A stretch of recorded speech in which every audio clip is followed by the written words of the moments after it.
Assalamualaikum warahmatullahi wabarakatuh. Anak-anakku sekalian, bagaimana kabar hari ini? Ibu berharap kita semua dalam keadaan sehat walafiat, sehingga dapat melaksanakan pembelajaran ini dengan sempurna. Baik anak-anakku, marilah kita awali bersama pembelajaran pada pagi hari ini dengan bacaan basmalah. Bismillahirrahmanirrahim. Anak-anakku, untuk pembelajaran hari ini kita masih akan mempelajari tentang penyebaran Islam di Indonesia, kan tetapi materinya sudah sampai pada materi Wali Songo. Anak-anak, materi Wali Songo sangat padat. Mungkin nanti Bu Minhatur akan menjelaskan tidak sedetail ketika materi-materi seperti materi-materi yang lain. Cuma ada beberapa hal yang di awal ini perlu Minhatur sampaikan, bahwa setelah pembelajaran ini kalian diharapkan mampu dan tahu, dan Bu Minhatur yakin kalian sudah tahu tentang nama-nama Wali Songo. Kenapa? Karena kalian sudah pernah melaksanakan wisata religi ke sana. Iya kan? Mulai dari Sunan Ampel sampai Sunan Kudus.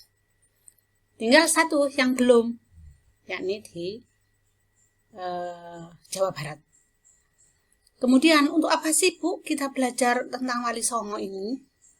Anak-anak, ketika kalian sudah tahu tentang cerita Wali Songo,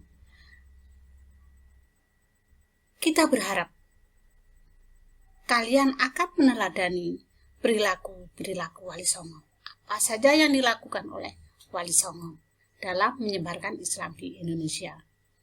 Selain itu, karena Wali Songo adalah orang yang ahli ibadah, ahli dekat dengan Allah, maka itu harus juga kalian teladani kerajinannya di dalam beribadah dan selalu berakhlakul karimah di dalam kehidupan sehari-hari. Kalian harus giat belajar untuk menjadi seorang pemimpin. Saya yakin kalian semua akan menjadi seorang pemimpin. Mulai dari pemimpin rumah tangga sampai pemimpin di legislatif, di yudikatif, di negara bangsa Indonesia ini. Dan yang terpenting kalian juga menjadi ahli ilmu yang bermanfaat. Fid dini wa dunya wal akhirah. Kalau Wali Songo itu berdakwahnya, giatnya berdakwah, maka kalian dakwahnya lewat giat belajar. Dan yang terpenting ingat, kalian harus meniru Wali Songo ketika menyelesaikan masalah. Harus kreatif, harus inovatif dalam menghadapi masalah, tidak boleh putus asa. Nah, anak-anak, Wali Songo itu ada di 3 provinsi. Ada di Jawa Timur, ada di Jawa Tengah, dan ada di Jawa Barat. Yang ada di Jawa Timur ada 5 Wali Songo, 5 Sunan. Yang ada di Jawa Tengah ada 3, kemudian yang ada di Jawa Timur di Jawa Barat ada 1. Yang di Jawa Timur ada Sunan Gresik, Sunan Ampel, Sunan Giri, Sunan Bonang, Sunan Derajat, Sunan Kudus, Sunan Muria, dan Sunan Kalijaga. Itu yang sudah kalian kunjungi, kalian ziarahi di kelas 8 yang lalu. Tinggal 1 yang belum. Siapa itu? Sunan Gunung Jati yang ada di Cirebon, di Jawa Barat. Anak-anakku, kita awali dari yang pertama, yakni Sunan Gresik. Siapakah Sunan Gresik itu? Beliau adalah Sunan Maulana Malik Ibrahim. Beliau pendakwah pertama yang ada di Pulau Jawa yang berasal dari Persia.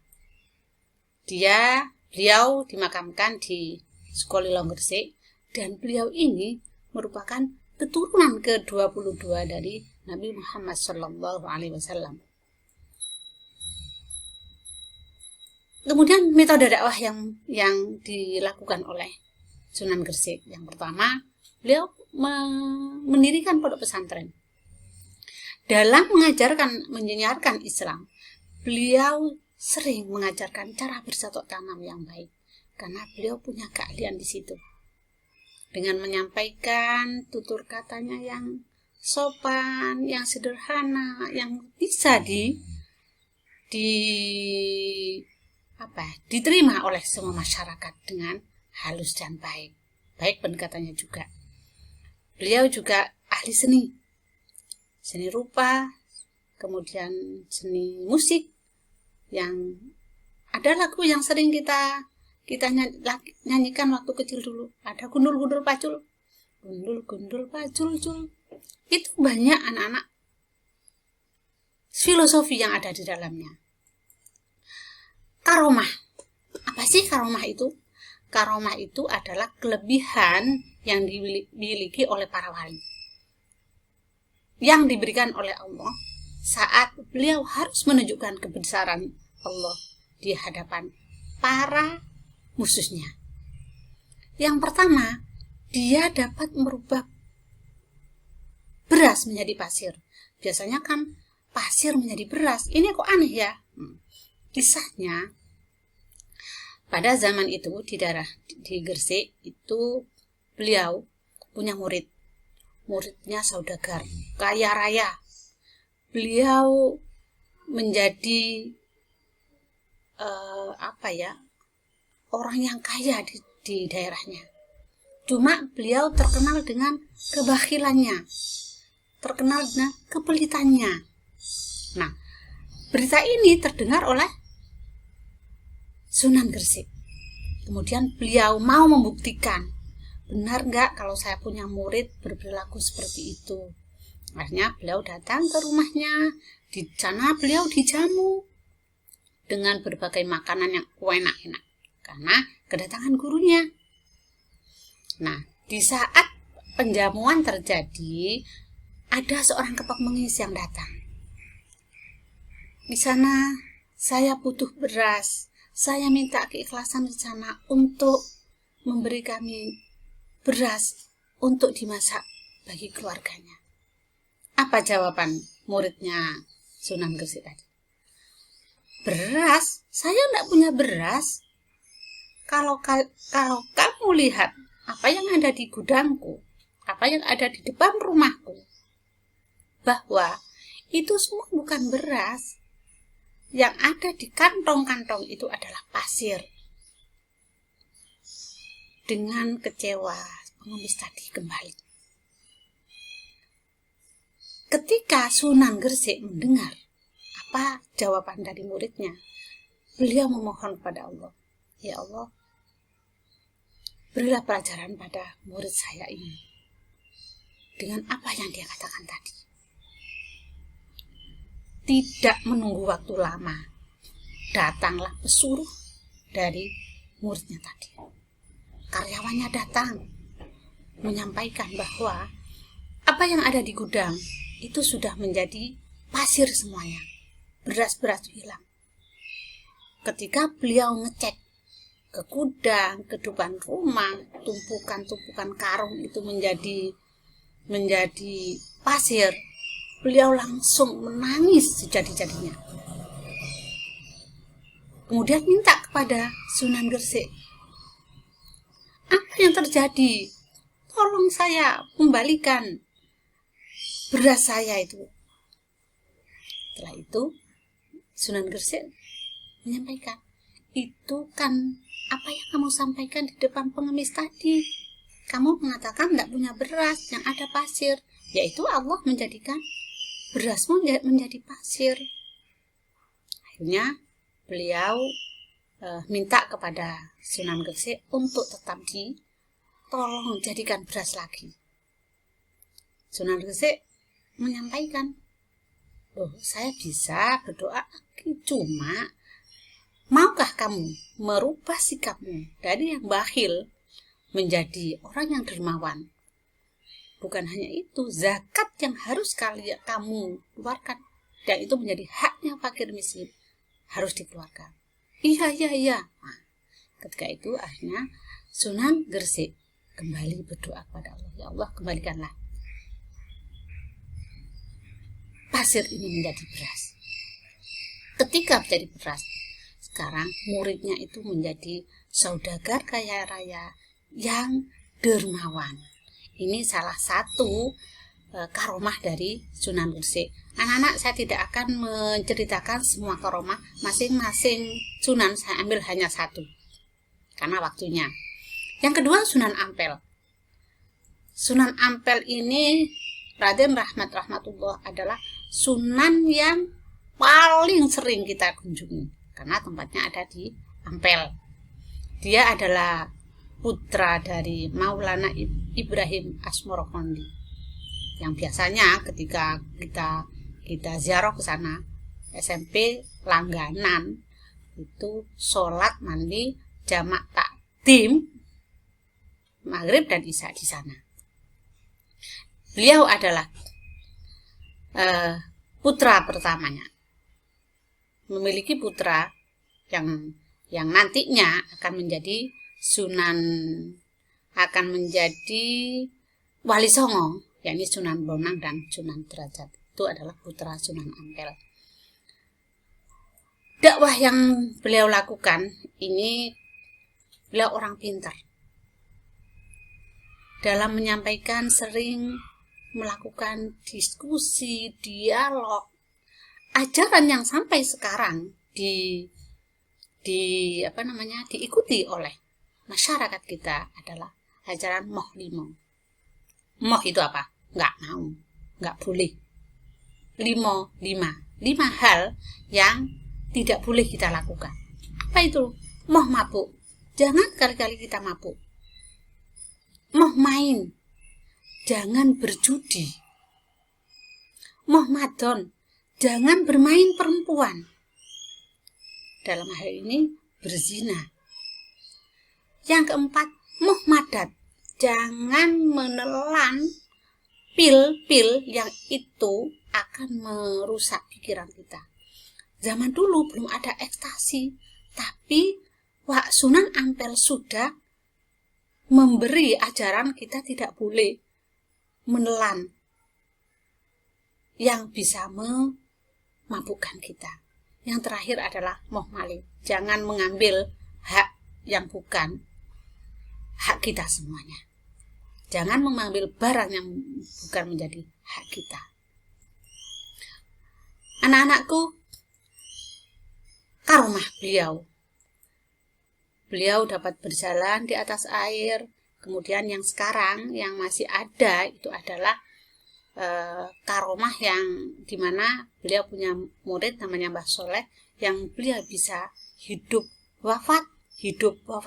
sampai 9 kali hanya dengan satu ucapan Sunan Ampel.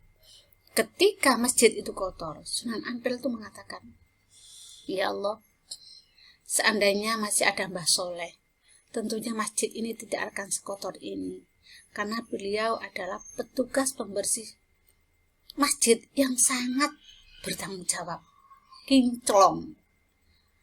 Itu akhirnya, padahal beliau sudah wafat, ujuk-ujuk itu, tiba-tiba Mbah Soleh sudah ada di dalam masjid membersihkan masjid.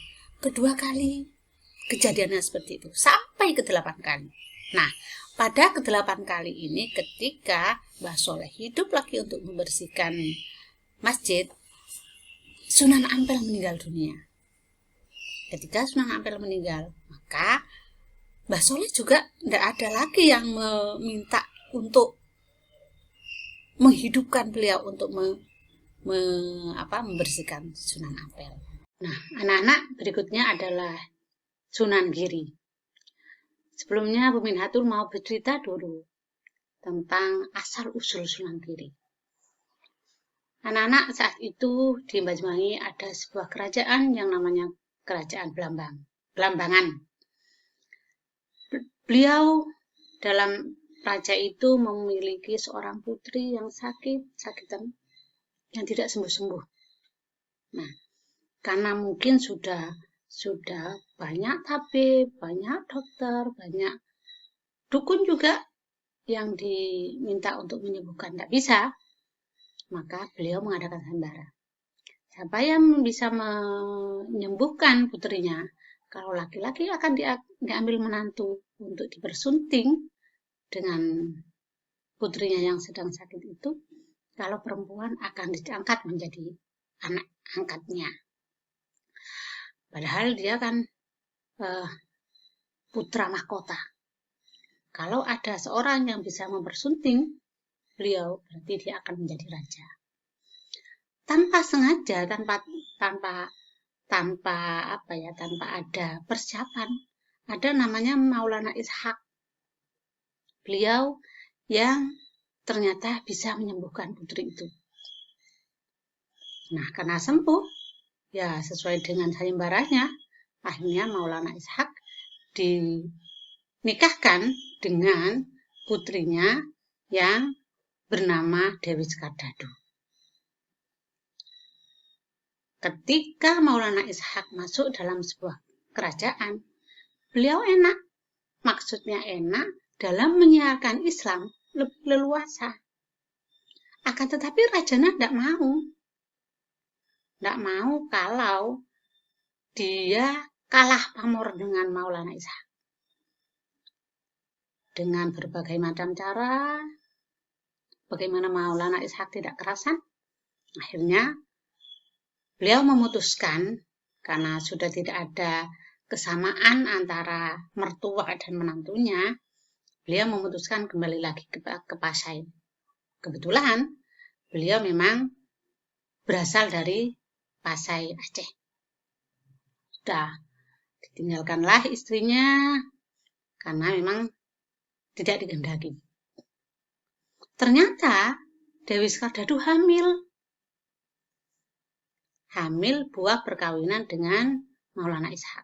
Nah, ketika melahirkan, justru anak ini yang dianggap menjadi penyebab pembawa sial, anak yang membawa penyakit dengan berbagai macam dalihnya raja, akhirnya putra tadi harus dibuang. Diletakkan dalam satu peti, kemudian dibuang di laut. Nah, anak-anak ketika dibuang ke laut, alhamdulillah bayinya tadi ditemukan oleh pelaut, oleh orang yang menangkap ikan, namanya Sabar dan Sobir. Akhirnya itu dibawa ke Gresik. Diberikan kepada seorang saudagar kaya raya yang banyak memiliki perahu. Beliau adalah Nyi Ageng Pinate. Sudah diangkat menjadi anaknya. Anak-anak ketika sudah dia diberi nama Joko Samudro. Kenapa? Karena menemukan anak di laut. Ketika sudah remaja, Ki Ageng Pinate ini membawa Joko Samudro itu ke Sunan Ampel untuk disekolahkan di sana, dipondokkan di sana. Lama di sana, Joko Samudro tadi, ternyata Sunan Ampel tahu siapa sebenarnya Joko Samudro itu. Akhirnya dia mengutus putranya yang Sunan Bonang itu untuk belajar ke Pasai. Ternyata di sana ketemu ayahnya. Dan Sunan Ampel memang tahu itu adalah ayahnya. Dan di sanalah akhirnya Joko Samudro tahu siapa dirinya sebenarnya dan kenapa dia sampai dibuang ke laut. Nah, singkat cerita, ketika sudah di Pasai 3 tahun, dia dikembalikan lagi ke Ampel. Dari Ampel, rencananya mau disekolahkan ke Mekah. cuman nggak jadi. Karena dianggap Nyi Ageng Pinate lebih butuh untuk menyebarkan Islam di Gresik dan meneruskan usaha dia, usaha perdagangan dia.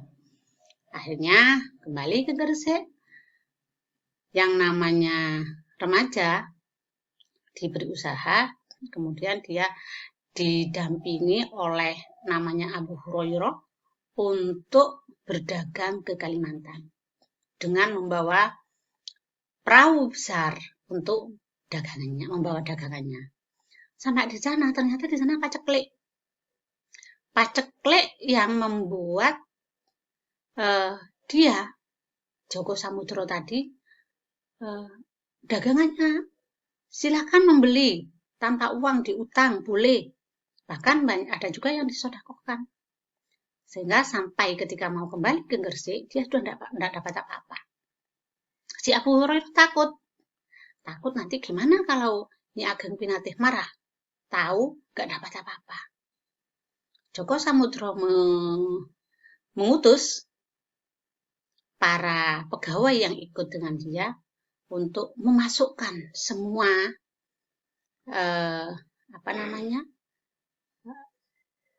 pasir, bebatuan yang ada di sekitar itu disuruh masukkan. Nah, ketika dia masukkan sampailah di Gresik. Sampai di Gresik, si Abu Hurairah melapor kepada juragannya kalau beliau datang berdagang tidak bawa apa-apa. Akhirnya marah. Ketika marah, Sunan Giri, yakni Djoko Samudro, dipanggil. Akhirnya diajak, silakan Bunda dilihat apa yang saya bawa. Ternyata yang ada di perahu itu, yang kemarin pasir-pasir itu menjadi emas berlian. Bahkan ada yang mengatakan bukan, bentuk rotan, bentuk dagangan yang sangat memuaskan, sangat bagus. Nah, itulah termasuk salah satu karomah dari Sunan Giri. Jadi dari biografi tadi sampailah pada karomahnya juga. Itulah tentang Sunan Giri. Anak-anak, setelah Sunan Giri, ini karomahnya sudah. Setelah Sunan Giri, kita akan beralih kepada Sunan Bonang. Anak-anak, Sunan Bonang ini adalah bernama Raden Magdum Ibrahim. Beliau adalah putra dari Sunan Ampel yang pertama. Metode dakwahnya itu lebih banyak pada kebudayaan. Salah satu budaya yang beliau kembangkan adalah gamelan. Sehingga gamelan ini juga yang menjadi karomah dari Sunan Bonang ini. Karomah salah satu di antaranya, selain mengubah buah aren atau kolang-kaling menjadi emas, di mana saat itu ketika musuh meminta, kalau kamu memang sakti, tolong ini jadikan sesuatu yang berharga. Maka itu diminta kepada Allah, ya Allah, buktikan bahwa saya adalah penyiar agamamu untuk menegakkan Islam. Salah satu karomahnya. Yang lain banyak. Setelah Sunan Bonang, terakhir adalah Sunan Derajat. Anak-anak, Sunan Derajat ini adalah adik dari Sunan Bonang, putra kedua dari Sunan Ampel.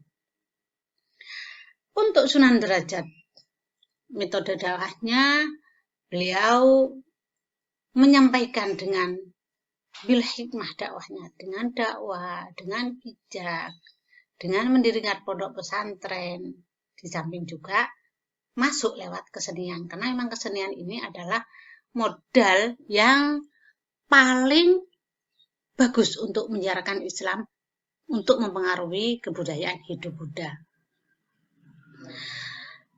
Adapun karomah yang beliau miliki, yang paling terkenal adalah ketika ada seorang sunan, yakni Sunan Sendang Dhuwur, itu menginginkan sebuah masjid yang bagus. Tapi dia tidak punya modal. Sementara di tempat lain itu ada orang yang kaya, yang punya masjid itu. Diminta oleh Sunan Derajat. Ada seorang sunan, yakni Sunan Sendang Dhuwur, butuh masjid untuk menyiarkan Islam. Apa-apa, ambil masjid saya ini. Dengan catatan harus bisa dipindah dalam 1 malam. Dan ketika memindah, tidak boleh secuil pun ada barang yang tertinggal.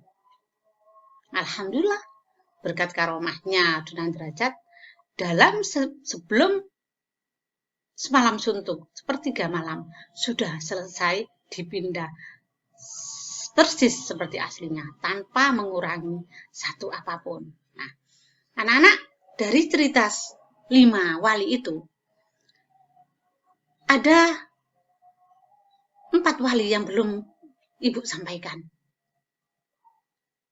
Yakni wali yang ada di Jawa Tengah dan Jawa Barat. Untuk itu, untuk melengkapi ini, Ibu mohon kepada kalian untuk membuat, seperti yang tadi PowerPoint-nya di atas, membuat biografi masing-masing wali dan membuat metode dakwahnya yang digunakan apa, kemudian karomahnya apa, itu ditulis. Yang ditulis siapa saja? Sunan Kudus, Sunan Muria, Sunan Kalijaga, dan Sunan Gunung Jati. Nih, tolong dibuat dalam, boleh di buku, boleh diketik, silahkan. Seperti biasa, nanti dikirim lewat WA. Dari Ibu akhirul kalam. Wallahul muwaffiq ila aqwamit thoriq. Assalamualaikum warahmatullahi wabarakatuh.